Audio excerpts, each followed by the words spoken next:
When did you move to Hong Kong and why? I'm from Holland, and I'm already living in Hong Kong for more than 7 years. I'm actually from Singapore, but I came to Hong Kong with my partner about 17, 18 years ago. My name is Mark Thompson. I've been in Hong Kong for 13 years.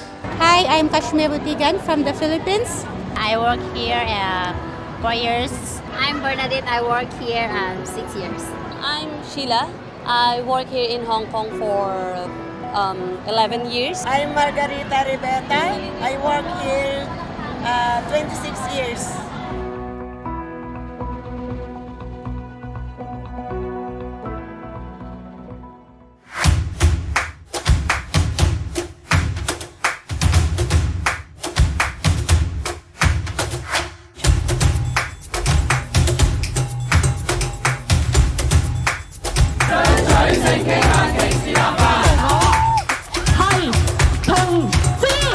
We're all fucking perfect.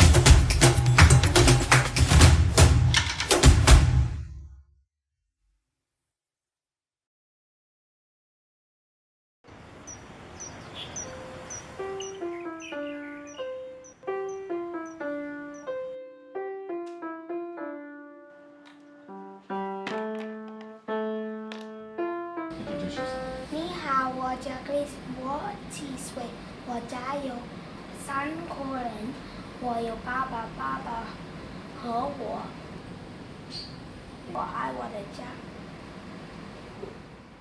We were always on the same page about the fact that we wanted to have children.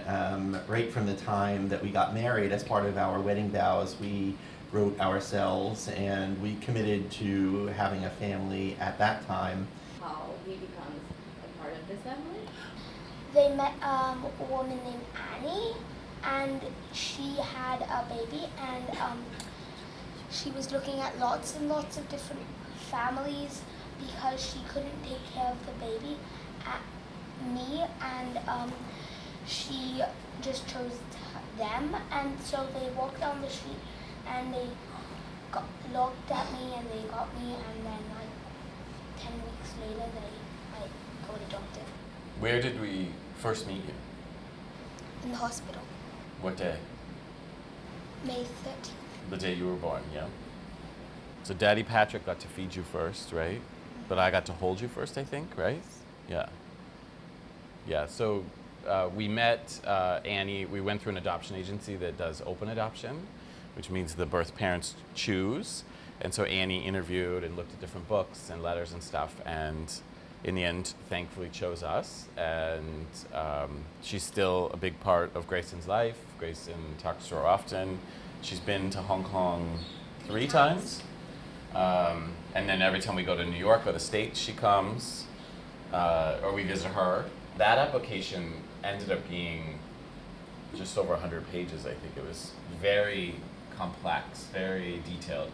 But it made us think of a whole lot of things that we hadn't thought about in where we want to have a kid kind of scenario. So it was a really good process for us that took months to get all that stuff down and kind of go through all those conversations. For me, one of the parts that we had to do was we had to create a book with pictures of our family and our home and our life, and present that to the prospective birth mothers that were looking to place into adoption. And it was a fun process for me to tell the story of our lives, and it got me into the habit of making these books. And actually, every year for Grayson's birthday, I make him a photo book of the year that he's just spent. So it's become a tradition in our family as well.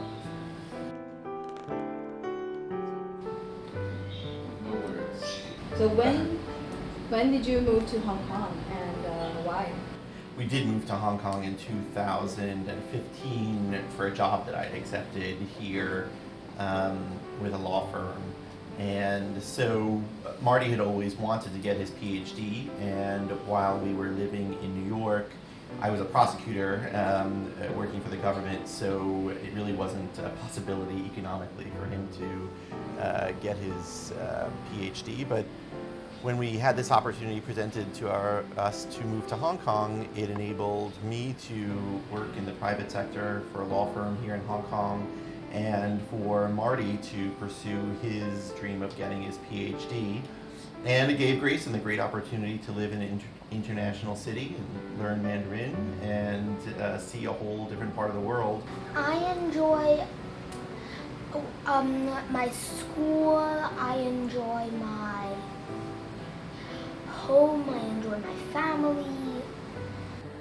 Can you introduce kind of the things in your room? So my bunk bed, and I collect magnets from everywhere I go.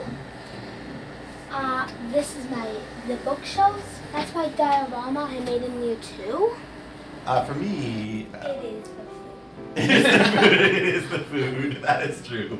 That is true. I certainly do love the food here in Hong Kong. And One of the things I love also is the expats. I mean, so I'm Canadian, but I moved to the States, so I was in theory an expat there, but it's not the same here.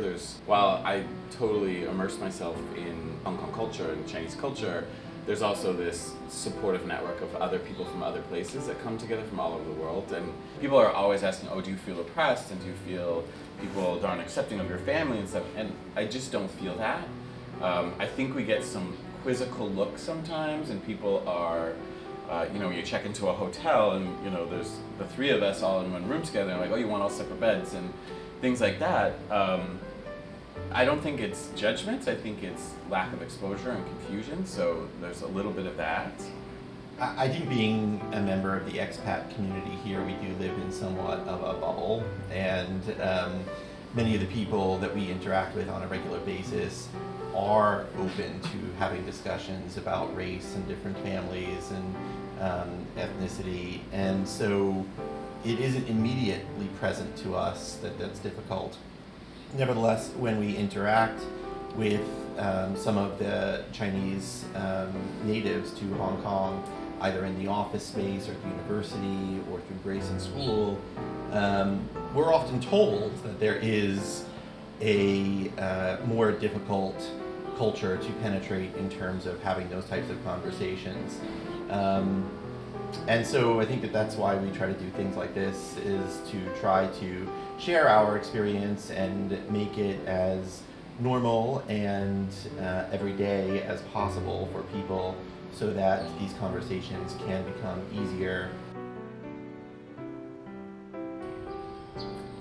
We are on our way to meet my friend Dennis. Everyone in Hong Kong's friend Dennis. Dennis runs this amazing group called Out in Hong Kong, where gay, lesbian friends can get together and do sports and different outdoor activities like hiking and swimming and all these different activities.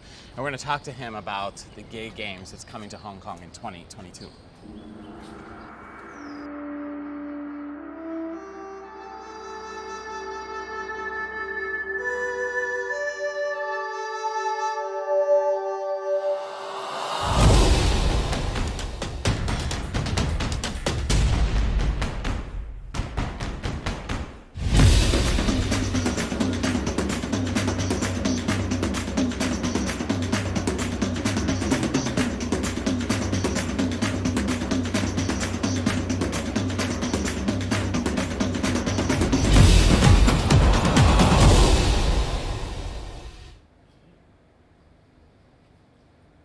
My name is Dennis Philipsi.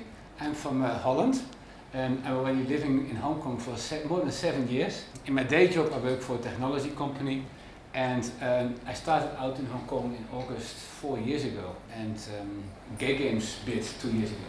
The Gay Games started in 1982, and in 2022, for the first time ever, they're coming to Asia, to Hong Kong. It's a 9-day festival. We expect about 15,000 participants, 36 sports, and lots of arts and culture events as well. That sounded like a project in UK. That's why I have to go there. Oh! Hello! How are you? Good. You could find it. Hello!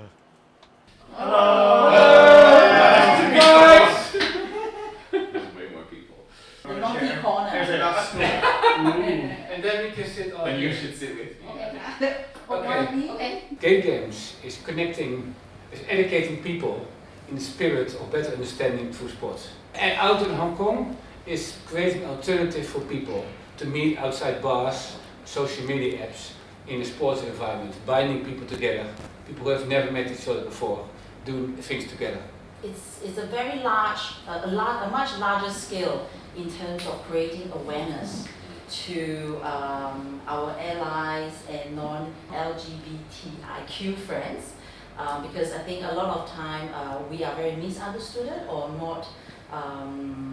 There's no better understanding of us, but by stereotyping of certain typical behavior of the LGBTQ, which is not fair. And I think by having gay games in Asia, first time ever, will bring more awareness in terms of inclusivity and diversity of our community.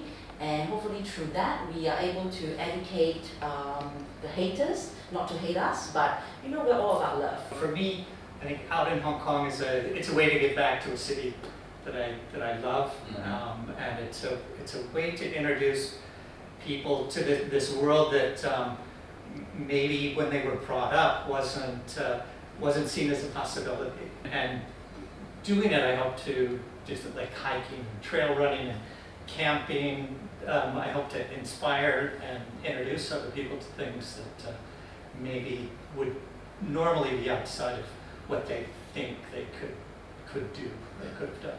So 4 years ago, I just broke up with my ex-boyfriend. I was in between jobs and I felt very lonely, alone. And meeting new people was quite a challenge because going to bars or social media was not what I'm looking for. Okay. So for me, I was looking to meet people for deeper connections. And I was missing sport groups where you can have that connections with people who are just like you. And then I thought, okay, let's start a group which is an alternative to connect people together. People who have never met each other before. They're doing hike events, doing camping events, running events, and you're binding people together. And also lots of people have met a life partner via an Out Hong Kong event. And also I think if you're in a bar, people can play a role. They can be drunk and they can play the macho guy. But if you do a hike for 6 hours or climbing over rocks, you really see the real person, because you need to help each other to go over the mountain, because otherwise you're not able to move forward. Right. So people connecting with each other who would normally not connect with each other in the bar, because normally you wouldn't go to him or her, but now you're stuck with each other literally for 6 hours on the hike, and you need to help, you're building that friendship. Yeah, so you go through the normal boundaries of people in different social classes. So we go from out of Hong Kong as this amazing platform and we move it to gay games. How do you make that transition? I knew the gay games from Amsterdam in 1988. Yeah. I didn't meet Mark, unfortunately, but I knew that it was an amazing feeling of inclusiveness. And I realized that we did not have that feeling here in Asia. So then I realized that the gay games had never been to Asia. Why is it so important to bring it to Asia? As we all say, because it's the first time ever, it's such a huge event, sporting event. It's almost as big as the Olympic game. But of course, this is more about inclusive and more diversity. It's the first time ever brought into Asia. So we thought it is the right time to bring it to Asia. As we know, Taiwan just passed their same-sex marriage law. I mean, it's a process. But I believe will be completed. So, and also the recent news from Thailand about looking into same-sex civil partnership thing. So I think Asia is starting to make progress, and I think by the time when we held gay games in 2022, I think that would be perfect timing for a larger celebration. Et la ville de Hong Kong. Hong Kong is putting in a bid to become the first Asian city to host the Gay Olympics. And it's because board members of the International Federation of the Gay Games think that Hong Kong needs the event to bring focus on its failure to support LGBT rights. Well, Olympics sports is always a big channel to bring subtle but long-lasting social changes. Sure. And because it is not a political, it is not apply a lot of demonstration are promoted. One thing we do is in gay games, that is, we don't separate people whether you're man or women. It's up to you to declare which group you want to participate in. We have some sports, we have different age group. Yeah, I think it's important to emphasize that the games are called the gay games because it's organized by the LGBT community. But it's open for everybody to participate, whatever your sexual orientation, gender, disability, age or age. The values of the gay games are inclusion, personal best, and participation. Exactly.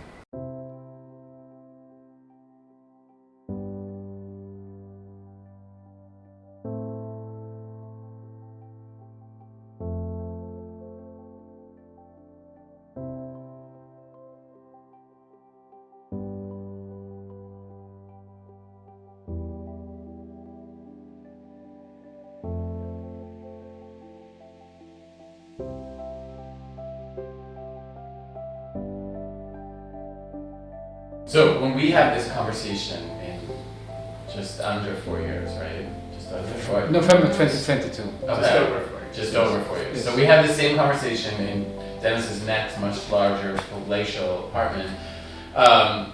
You guys are going to say how this changed Hong Kong. What are you hoping you're going to say then? How will this change Hong Kong? It's already changing, I think. We expect about 40,000 participants, 15,000 participants, 40,000 spectators. Yeah. Because for 1 week you will have 50,000 LGBT people in Hong Kong.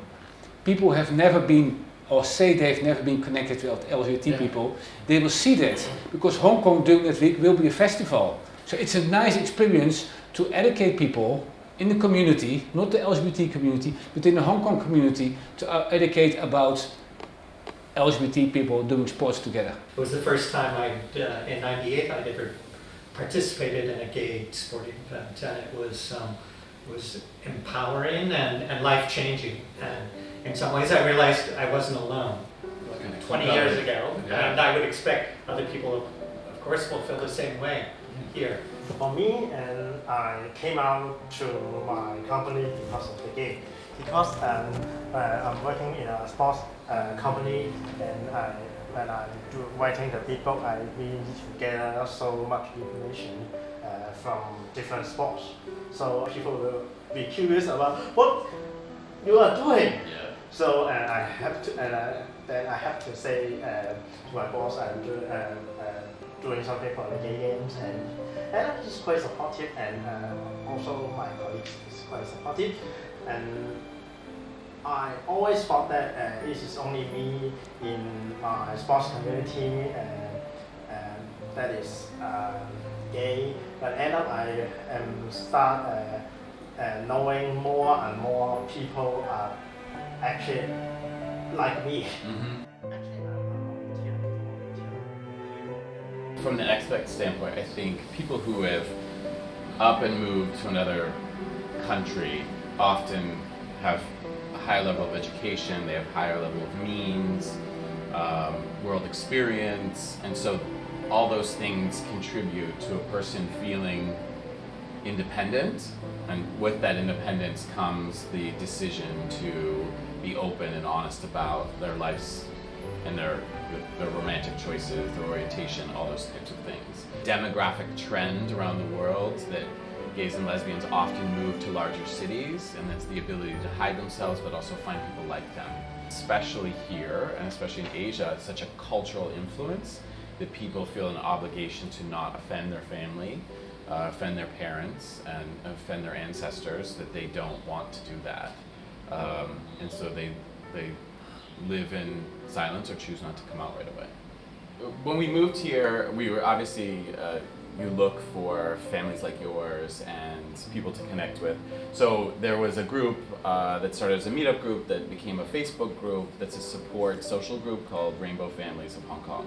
It became a connection. We met more people because of it. Eventually I was asked to run it, and so I head that group, which we do some social events, and we try and connect with other LGBT groups to raise awareness. When people want to talk about rainbow families in Hong Kong, I'm often contacted, so it's information sharing also. And this year we have people from 27 countries. Yesterday we had 80 people today. Hopefully we'll have close to that again. And it's just panels and workshops and information sharing and a lot of personal stories about what it means to be in a rainbow family and how that looks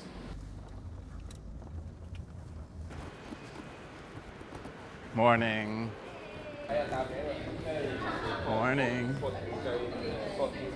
let's have a round of applause for Marty, who's the co-curator of this forum, and is going to nurture this conversation. Last year, we did a panel on surrogacy, IVF, and related issues.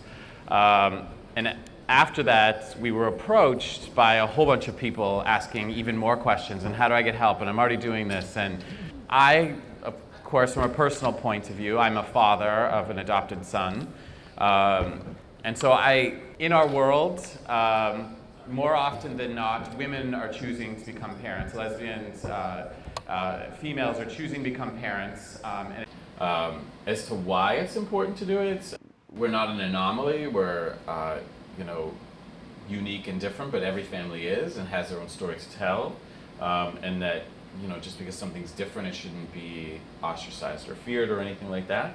So it's happening already, and people want to do it. The lesbian, gays, bisexuals, transgender, they want to make families and they want that aspect of their life.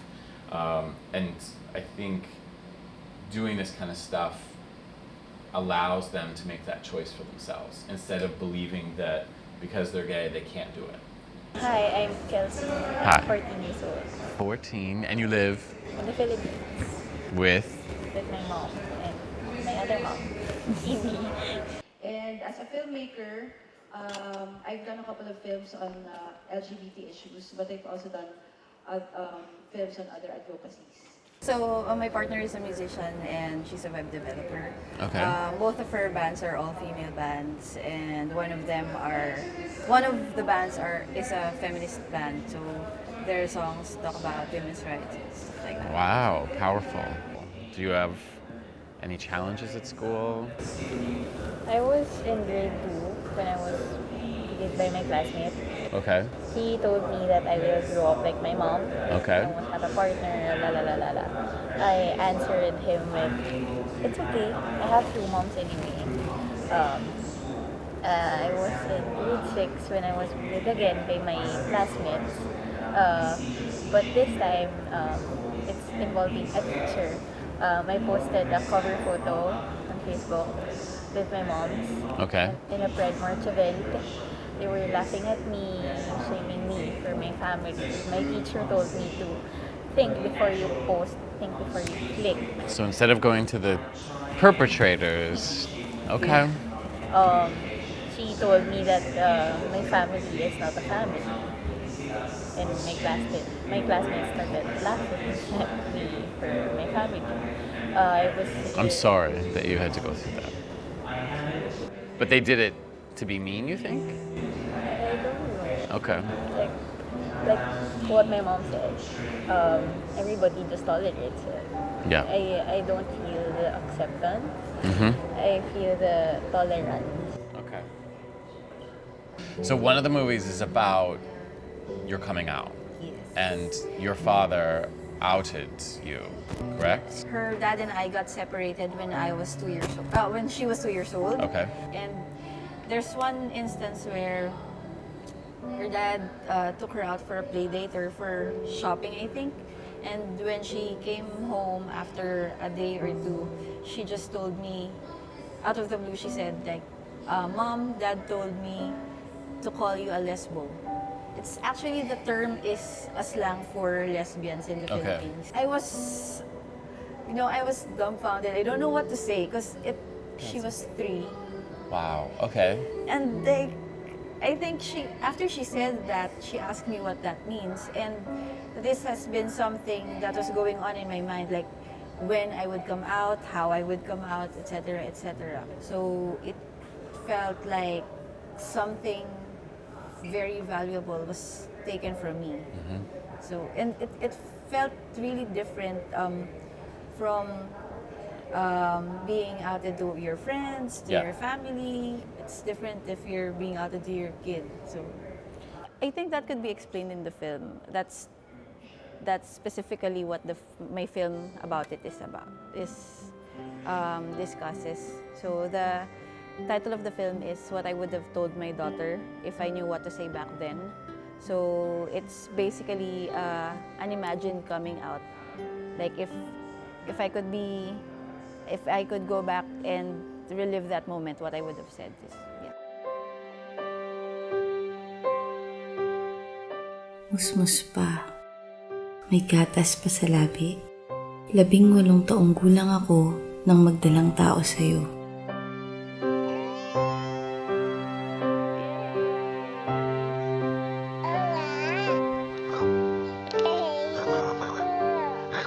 Gusto kong magpakilala sa'yo, pero hindi ko pa rin kilala ang sarili ko.